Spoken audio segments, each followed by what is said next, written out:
तो स्टूडेंट्स आइए देखते हैं आज के इस लेक्चर में प्रश्नावली 3.2 का क्वेश्चन नंबर 1।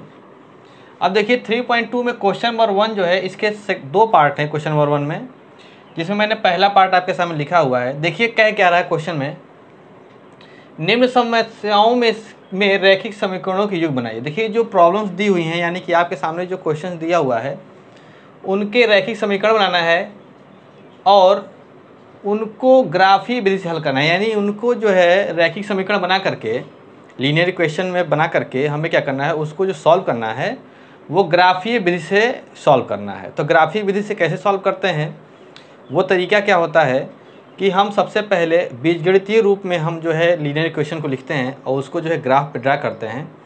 और जब दोनों लाइन जहाँ पर जिस पॉइंट पे एक दूसरे को इंटरसेक्ट करती हैं वही पॉइंट जो होता है उनका सॉल्यूशन होता है।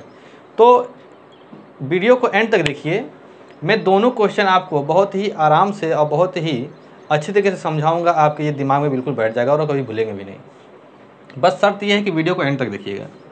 तो समझिए सॉल्व कैसे करना है। तो हम सॉल्यूशन में लिख देते हैं। पहला क्वेश्चन यही है कि कक्षा 10 के 10 विद्यार्थियों में, अब देखिए क्लास 10th की बात हो रही है। उस क्लास 10th में 10 विद्यार्थियों ने एक गणित की पहली प्रतियोगिता में भाग लिया। यानी कि गणित की कोई प्रतियोगिता यानी कंपटीशन हो रहा था। उस कंपटीशन में केवल 10 विद्यार्थियों ने पार्टिसिपेट किया। टोटल कितने विद्यार्थी हैं? 10। अब उन विद्यार्थियों में लड़के लड़कियां दोनों हैं। कह रहा है यदि लड़कियों की संख्या लड़कों की संख्या से 4 अधिक है। तो देखिए इसमें लड़के भी हैं लड़की भी हैं। तो सबसे पहला क्वेश्चन ये होता है कि माना लड़कियों की संख्या इजिकल टू x है तथा लड़कों की संख्या y है। सबसे पहला काम मान लेते हैं। तो इसमें लड़के लड़कियों की संख्या x y मान लिए। फिर कह रहा है कि यदि लड़कियों की संख्या लड़कों की संख्या से 4 अधिक हों, लड़कियां जो हैं 4 अधिक हैं किससे? लड़कों से। तो वो बात बाद में करेंगे। पहले ये देखिए, कह रहा है कि अच्छा 10 के 10 विद्यार्थियों में एक गणित की पहली प्रतियोगिता में भाग लिया। तो टोटल लड़के कितने हैं, टोटल विद्यार्थी कितने हैं? 10। तो टोटल विद्यार्थी किससे बनेंगे? लड़के प्लस लड़कियों से मिला करके। अर्थात प्रतियोगिता में भाग लेने वाले कुल विद्यार्थी कितने हैं? 10 हैं। अब उन कुल विद्यार्थियों में क्या हैं? लड़कियां हैं और लड़के हैं। यानी x plus Y equal to क्या है? 10 है। यानी ये जो 10 है ये x प्लस वाई के इक्वल है। तो ये हमारा क्वेश्चन नंबर 1 बन गया। अब देखिए एक लीनियर इक्वेशन आपका बन चुका है। अब देखिए फिर कह रहा है यदि लड़कियों की संख्या लड़कों की संख्या से 4 अधिक है। चूंकि लड़कियों की संख्या लड़कों की संख्या से 4 अधिक है। तो अब जरा इस चीज को कैसे हम करेंगे कि लड़कियों की संख्या लड़कों से 4 अधिक है। तो कहने का मतलब ये है कि लड़कों और लड़कियों में संख्या का अंतर 4 है। कहने का मतलब यहाँ पर यही हुआ कि यदि लड़कियों की संख्या लड़कों की संख्या से 4 अधिक है, यानी कि लड़कियाँ 4 अधिक हैं लड़कों से, तो उन दोनों में 4 का ही तो अंतर होगा। जैसे मान लीजिए कि यहाँ पर लड़कियाँ खड़ी हैं, यहाँ पर कुछ लड़के खड़े हैं। अब कहा जाए कि लड़कियाँ लड़कों से 4 अधिक हैं, तो इसका मतलब ये हुआ कि उन दोनों की संख्याओं में अंतर कितना होगा? 4 का होगा। तो हम इसको आसान तरीके से ये करेंगे कि लड़कियों की संख्या और लड़कों की संख्या में 4 का अंतर है। तो ये इक्वेशन नंबर 2 तुरंत बन जाएगा। आप ऐसे भी कर सकते हैं, लेकिन बहुत से स्टूडेंट्स ऐसे करना चाहते हैं कि लड़कियों की संख्या x है और लड़कियों की संख्या y है, दोनों को इक्वल कर लेते हैं। फिर कह रहा है कि लड़कियों की संख्या लड़कों की संख्या से अधिक है, तो हम इसमें 4 जोड़ लेते हैं। तो कुल मिलाकर के y जब इधर आएगा तो x माइनस वाई ही तो होगा। तो आप ऐसे करिए या फिर डायरेक्ट ऐसे भी कर सकते हैं, क्योंकि क्वेश्चन को थोड़ा ध्यान समझिए। लड़कियों की संख्या लड़कों की संख्या से 4 अधिक है, तो कहने का मतलब यही हुआ कि लड़कियां जो हैं लड़कों से 4 अधिक है, मतलब उन दोनों के संख्याओं में 4 का अंतर है। दोनों के संख्याएं, लड़कियों की संख्या x है, लड़कों की संख्या y है, तो दोनों के संख्या में अंतर कितना है? 4। तो इसलिए हम x minus Y equal to 4 जो है डायरेक्ट भी कर सकते हैं। ये हमारा गलत नहीं है, बिल्कुल सही है। तो जब कभी भी आपके सामने इस तरह कंडीशन आए कि पुरुषों की संख्या स्त्रियों की संख्या से 10 अधिक है तो दोनों में 10 का अंतर कर दीजिए, या कभी कहे कि लड़कों की संख्या लड़कियों से 2 अधिक है तो दोनों में अंतर आप जो है 2 कर लीजिए। हाँ, जो अधिक है उसको पहले, जो कम है उसको बाद में लिखेंगे, x - y = 4। तो ये हमारा इक्वेशन नंबर 1 और इक्वेशन नंबर 2 जो है बन चुका है। देखिए अब हम क्या करेंगे, अब लिखेंगे समीकरण 1 से। अब समीकरण 1 क्या है आपका, x + y = 10 है, तो x = हो जाएगा 10 - y। x + y = 10 है तो x = 10 - y। अब इसमें हम क्या करेंगे, ऐसा टेबल बनाएंगे जैसा कि 3.1 में बनाया जा रहा था। और देखिए यहाँ पर x रख देते हैं, y रख देते हैं। अब यहाँ पर हमको y की वैल्यू रखनी है और x की वैल्यू फाइंड करनी है, तो हम क्या करेंगे, y = रखेंगे क्या, 5 रख देंगे। y = 5 रखने पर लिखेंगे समीकरण में y = 5 रखने पर, तो y = जब 5 रखेंगे, देखिए क्या होता है, x = 10 - y है, तो यहाँ y = 5 रखेंगे तो यहाँ पर आ जाएगा 5, तो x = क्या आ जाएगा 5, यानी y 5 रखने पर x आ जाता है 5। फिर क्या करेंगे, इसी प्रकार y = 4 रखने पर, तो जब y = 4 रखेंगे तो देखते हैं क्या होता है, x = 10 - y है, तो y = 4 रखेंगे तो x = क्या हो जाएगा 6। तो देखिए जब हमने y = x = 5 रखा, सॉरी y = क्या रखा है, 4 रखा है, तो y रखने पर 4x की वैल्यू कितना है 6।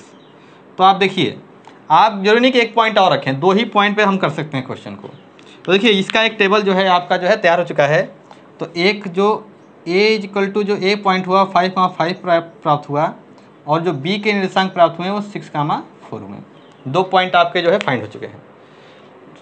अब देखिए जैसे हमने इसके टेबल निकाला है, हम इसी तरह से क्या करेंगे, समीकरण 2 से, अभी समीकरण से भी क्या कर लेंगे, x = 4 प्लस का y हो जाएगा।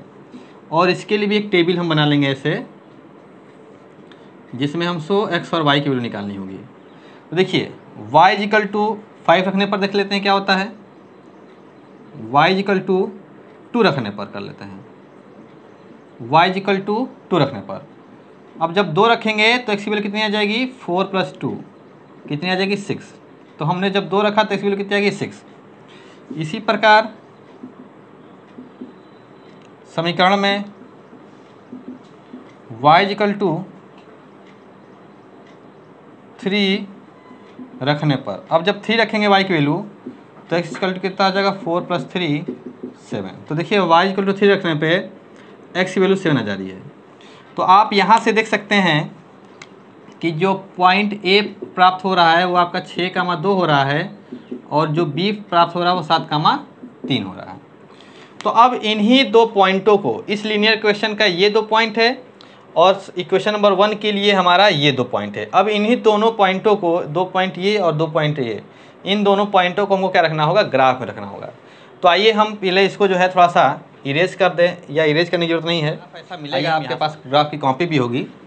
ये हमने एक्स अक्ष को लिखा है, ये वाई अक्ष को लिखा है, ऐसे मैंने ग्राफ बना भी दिया है। अब देखिए पहले हम क्या करेंगे, हम इन दोनों को जो है पॉइंट करेंगे। तो पहला है 5,5। तो देखिए 5 यहाँ से लेंगे और y 5 लेंगे, तो यहाँ पर परपेंडिकुलर जो मिलता है आपका यहाँ 5,5 हो जाएगा।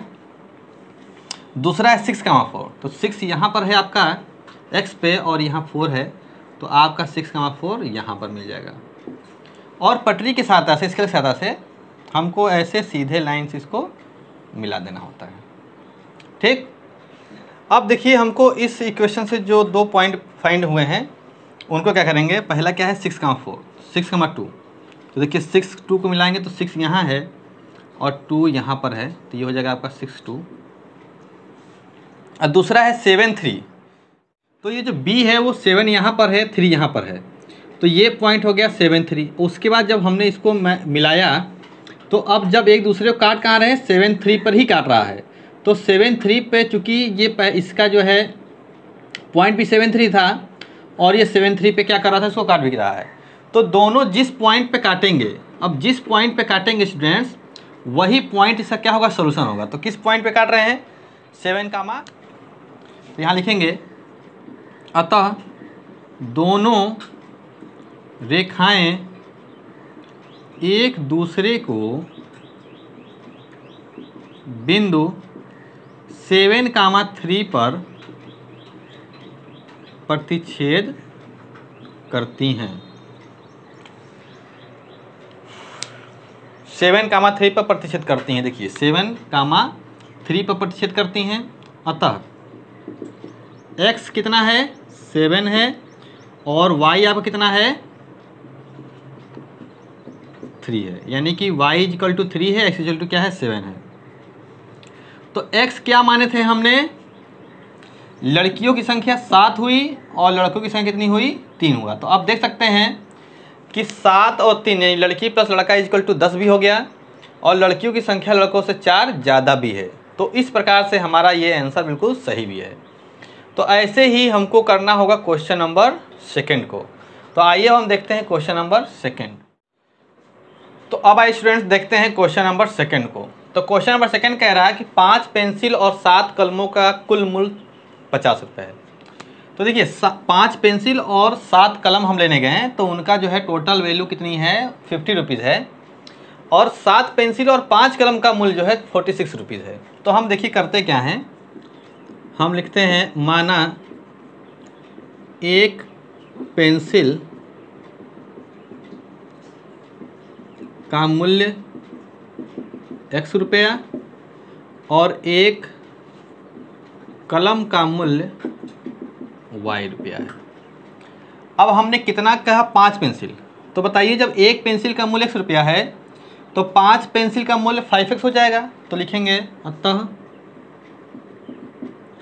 5 पेंसिल का मूल्य बराबर 5x और एक कलम का इतना है, अतः 7 कलम कितना हो जाएगा, क्योंकि 7 कलम कह रहा है, 7 कलम का मूल्य कितना हो जाएगा आपका 7y। भाई 7 से गुणा कर देंगे। तो उसने कहा है कि 5 पेंसिल का मूल्य यानी 5x, 7 कलम का मूल्य यानी 7y, इन दोनों का मूल्य जो है वो 50 रुपया है। तो लिखेंगे दोनों का मूल्य इक्वल टू 50 रुपया। अब दोनों क्या मतलब कि 5 पेंसिल और 7 कलम, तो इसका मतलब 5x और 7y इक्वल टू 50। ये आपका बन गया क्वेश्चन नंबर 1। अब चाहें तो यहीं से हम इसका टेबल भी बना सकते हैं तुरंत, लेकिन यहाँ से बनाने की कोई ज़रूरत नहीं है, अभी बाद में बनाएंगे। फिर अब क्या कह रहा है आगे, जबकि 7 पेंसिल और 5 कलम का मूल्य 46 रुपया है।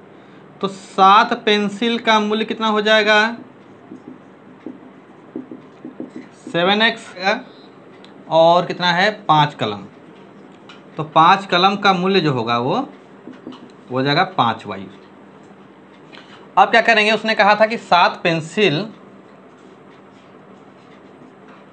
प्लस 5 कलम का जो मूल्य है वो कितना है 46 रुपया है।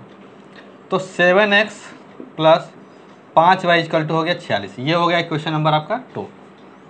अब हम क्या करेंगे, समीकरण 1 से, समीकरण 1 क्या है आपका 5x plus 7y equal to 50। तो यहाँ 50x इक्वल टू जगह 50 माइनस का 7y, ये 7 उधर चला गया। तो अब इसके लिए हम क्या बनाएंगे, एक टेबल बनाएंगे, यहाँ x और यहाँ y। अब क्या करेंगे हम, समीकरण में y इक्वल टू 5 रखने पर, देखिए y इक्वल टू हम 5 रखने जा रहे हैं, तो देखते हैं कि x की वैल्यू पे क्या प्रभाव पड़ता है। 5 रखने पर ये 7 गुणे 5 हो गया, 7 पचे 35, 50 में 35 क्या आ गया 15 और 5 यहीं 15, तो x की वैल्यू कितनी आ गई 3। तो 5 रखने पे x की वैल्यू कितनी प्राप्त हो रही 3। अब हम क्या करेंगे, इसी प्रकार समीकरण में y बराबर क्या रख दें 0 रखने पर। अब 0 रख देंगे हम, तो देखिए 5x इक्वल टू 50 और यहाँ रख देंगे 0। तो यहाँ पर 50 माइनस क्या बचेगा 0 बचेगा, तो 5x इक्वल टू 50, तो 5 दहाँ 50। तो यहाँ पर 0 रखने पे x की वैल्यू कितनी हो गई 10। तो हमारे 2 पॉइंट हुए प्राप्त, एक a प्राप्त हुआ कितना 3, 5 और जो b निकला वो 10, 0। अब इन दोनों पॉइंट को हम इसमें प्लॉट करना है। तो देखिए ये 3,5 करना है, देखते हैं इसको। देखिए सबसे पहले 3,5, तो 1 2 3, 3 यहाँ से हो गया, और ये देखिए 1 है,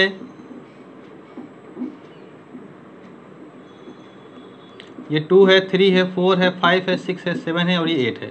तो देखिए 3 यहाँ से जाएगा और 5 यहाँ जाएगा, तो 3,5 आपका यहाँ हो जाएगा, और एक 10,0, तो एक्स अक्ष पे कितना है 10, 1 2 3 4 5 6 7 8 9 10, आपका 10 यहाँ है, और वाई पे 0 चलना है, तो 0 चलेगा ही नहीं, इसलिए जो है हमारा 10,0 इस एक्स अक्ष पे ही हो जाएगा। तो जब किसी निर्देशांक में 0 हो तो वो समझ लीजिए या तो एक्स अक्ष पे होगा या तो वाई अक्ष पे होगा। तो देखिए जब अगर 0 बाद में हो तो एक्स अक्ष पे, 0 पहले हो तो फिर वाई अक्ष पे। तो 2 पॉइंट हमारे प्लॉट हो चुके हैं। अब देखिए हम क्या करेंगे, जैसे हमने इसको सॉल्व किया और 2 पॉइंट को प्लॉट किया है, और इसको हम मिला भी लेंगे एक सीधी लाइन से, पटरी से इससे जो है इसको मिला भी लेंगे, ऐसे मिला लेंगे, ठीक है। अब जब इसको मिलाएंगे तो ये बिल्कुल इसको और इसको कट करके कैसे जाता है ये, जब आप इसको स्केल से मिलाएंगे। तो अब हम क्या करेंगे, इस इक्वेशन को सॉल्व करेंगे। लिखेंगे समीकरण 2 से 7x + 5y = कितना है 46, तो 7x = 46 माइनस के कितना हो गया 5y। अब इसके लिए भी हम एक टेबल ऐसे बना लेंगे।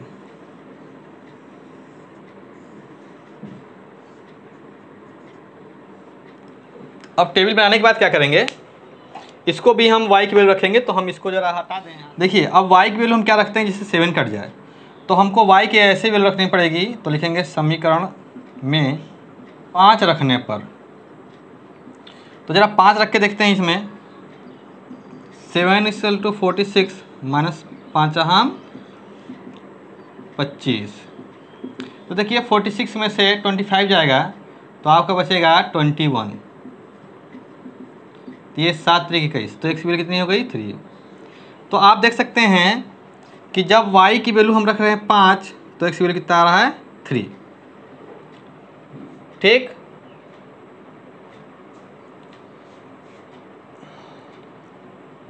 y = रख रहे हैं 5, तो x की वैल्यू कितनी आ रही है 3।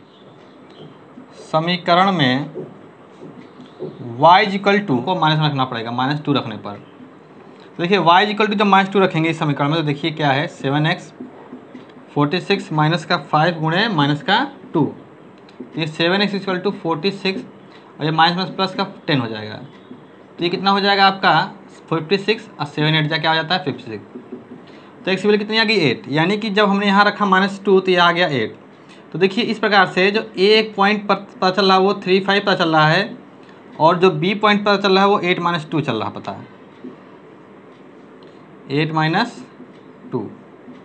अब देखिए इसको हमको प्लॉट करना है, तो देखिए 3 5, तो देखिए 3 5 तो यहीं पर है, 3 5 तो यहीं पर है, और दूसरा क्या है 8 - 2, तो 8 - 2 अगर हम लेंगे तो देखिए 8 जो है प्लस का है, तो प्लस का 8 कहाँ पर जाएगा आपका, वहाँ एक्सेस पे जाएगा, और -2 अगर लें -2, तो देखिए यहाँ से एक कॉलम आपको बनाते हैं, ऐसे नीचे लेते हैं, ये हो जाएगा -1, ये हो गया -2, तो देखिए इस कॉलम को हम नीचे तक मिला दें ऐसा है।